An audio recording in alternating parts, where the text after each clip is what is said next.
3.1절을 맞이하게 됐습니다. 일제강점기에 이 땅에서 벌어진 평화적 만세 시위, 가장 중요하고 의미 있는 3.1운동, 과연 왜 가장 중요한지, 오늘날 우리에게 어떤 의미와 교훈을 주는지 그 내용을 살펴보도록 하겠습니다.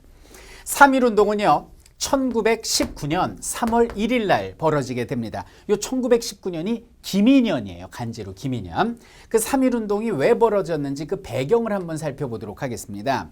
우리가 일본한테 국권을 비탈당한 게 1910년입니다. 근데 이 10년대에 일본인들은 무단 통치라는 것을 합니다. 이 무단 통치가 무력으로 처단한다 그래가지고 헌병경찰이라 일본 군인들이 경찰 업무를 담당하면서 언론, 출판, 집회, 결사의 자유를 말살하고 우리 민족을 짓밟고 목을 졸랐던 시기가 바로 1910년대였어요. 우리 자존심 강한 민족들은 막 부글부글 끓고 있었죠. 저 외인들이 와서 우리를 이렇게 짓밟다니라고 10년간을 참아왔습니다. 그때 바로 고종 황제께서 돌아가신 거예요. 고종 황제가 가셨는데 사람들한테는 이제 독살 당했다, 우리 임금님이, 이런 소문이 돈 거예요. 그럼 그의 독살을 지금에 와서 뭐 증명할 수는 없지만 그때 우리 백성들은 그렇게 믿었습니다. 자, 이런 상황에서 국외에서도 우리에게 한 줄기 독립의 빛이 보이기 시작합니다. 그것이 바로 외교 독립론이 대세였다, 이렇게 보시면 되겠어요. 그럼 왜 이게 대세였느냐? 당시 1차 세계대전이 끝난 직후였거든요. 이런 전쟁이 다시 벌어지면 안 되잖아요. 그래서 프랑스 파리의 베르사유 궁전 거울의 방에서 열강 대표들이 만나가지고 파리 강화회의를 열게 됩니다. 그때 미국 대통령 윌슨이 보낸 서신이 그 유명한 민족 자결주의가 됩니다. 그럼 자결이란 말은 뭐냐? 약소민족 스스로가 의사를 결정할 수 있도록 해주자. 이게 자결주의가 되는 거예요. 이 얘기를 바꾸면 뭡니까? 결국 식민지 쟁탈전으로 벌어진 게 1차 세계대전이니까 이런 전쟁을 막기 위해서는 식민지를 해방시켜야 되는 게 아닌가, 뭐 이런 주장이 되는 거죠. 근데 문제는 1차 세계대전 당시에는 일본이 연합군, 미국 쪽에 붙어 있었다는 얘기입니다.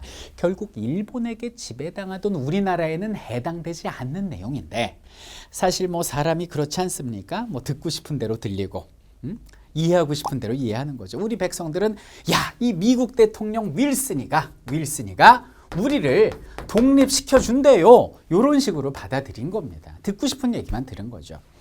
또 하나 외교 독립론에 불을 지핀 건 뭐냐면 레닌의 발언이었다. 일본을 비롯한 여러 제국주의 국가들의 지배당하는 약소민족들아, 너희들의 해방을 도와주겠다 라고 얘기를 한 거예요. 얼마나 우리한테는 든든했겠습니까? 야, 일단 우리의 의사를 표명하는 게 중요하잖아요. 아니, 우리가 독립 의지가 있다는 걸 세계만방에 알려야 이들이 도와줄 거 아니냐 이거죠. 그래서 평화적 만세 시위를 기획하게 된 겁니다. 그러니까 3.1운동이 뭐 그냥 독립운동 만세한 이유가 우리가 뭐 평화를 사랑해서 뭐 그런 거라기보다는 당시 외교 독립론이 대세였기 때문입니다. 자, 3.1운동의 직접적인 배경은 바로 1919년이죠. 1919년 2월 8일 날 일본 동경에서 행해졌던 28 독립선언이 그것이었습니다. 일본 와세다 대학교에 다녔던 우리 조선 유학생들이 주도가 됐는데요. 조선 유학생 동호회입니다. 이들이 YMCA 회관에 모여서 대한독립 만세를 외친 사건이죠. 그때 초안을 충원 이광수가 썼고요. 그의 동료였던 송계배기가 28 독립선언서 초안을 갖다가 숨겨가지고 국내로 들어옵니다. 그래서 우리 민족 지도자들한테 그걸 보여줬어요. 민족 지도자들은 얼마나 부끄럽고 창피했겠습니까? 학생복에 귀까지 빨개졌을 거예요. 아니, 적의 심장부에서 어린 우리 학생들이 만세를 외치다가 적에게 검거가 됐는데 내 나라 내 땅에서 어른들이 아무 일도 하고 있지 않았다? 이거 뭐 쥐구멍에라도 숨고 싶은 심정이었겠죠. 그래서 민족 대표들과 학생들이 모여서 3.1운동을 주도하게 된 거예요. 자, 그럼 왜 3.1절이냐? 왜 3월 1일이냐?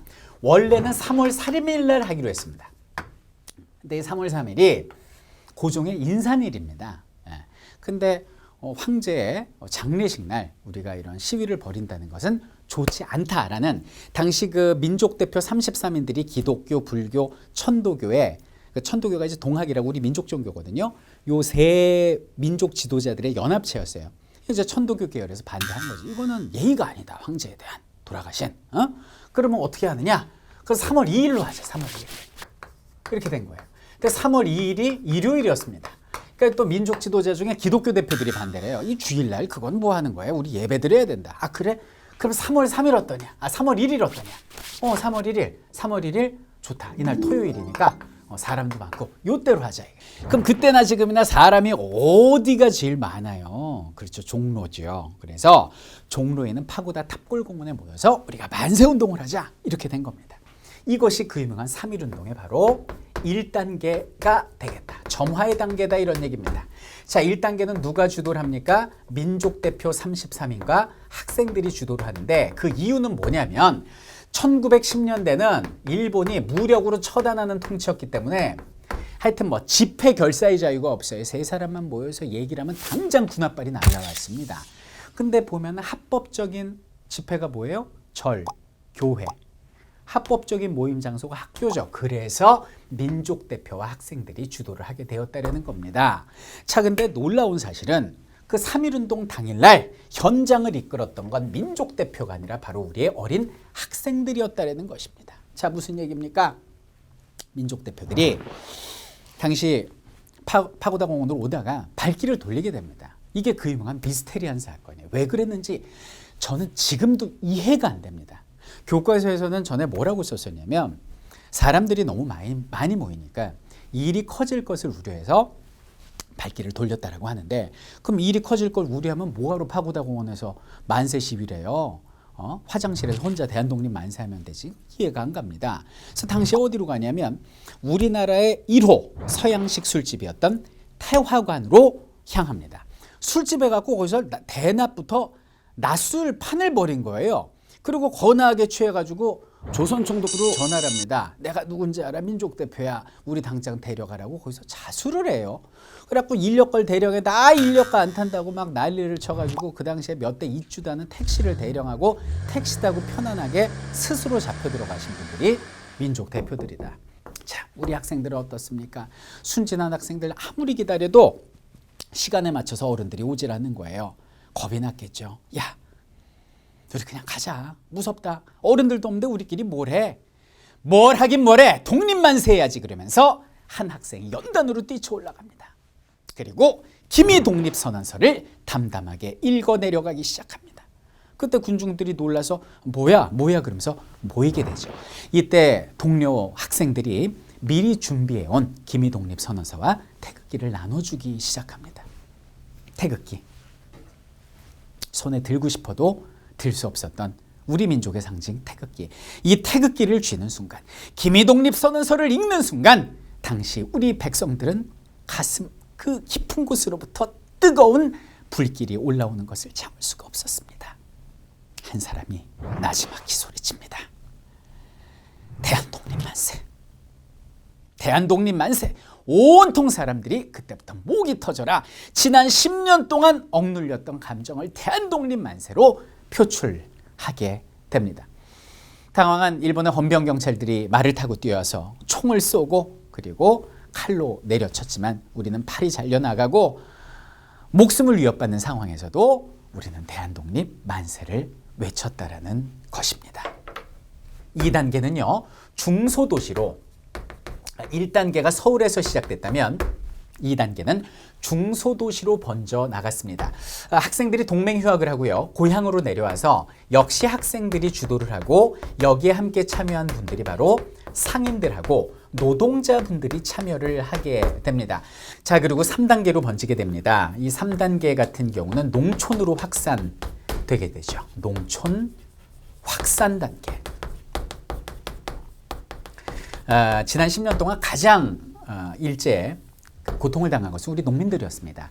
그래서 1단계, 2단계는 평화적 만세 시위였다면 여기는 3단계의 경우는 폭력 시위로 변모하게 되죠. 그럴수록 일본은 더욱더 잔인하게 우리를 탄압했습니다. 자, 3.1운동은 지도에서 보시듯이 북쪽으로는 두만강, 압록강, 그리고 남쪽으로는 제주도까지 전국적으로 불붙듯이 번졌고요.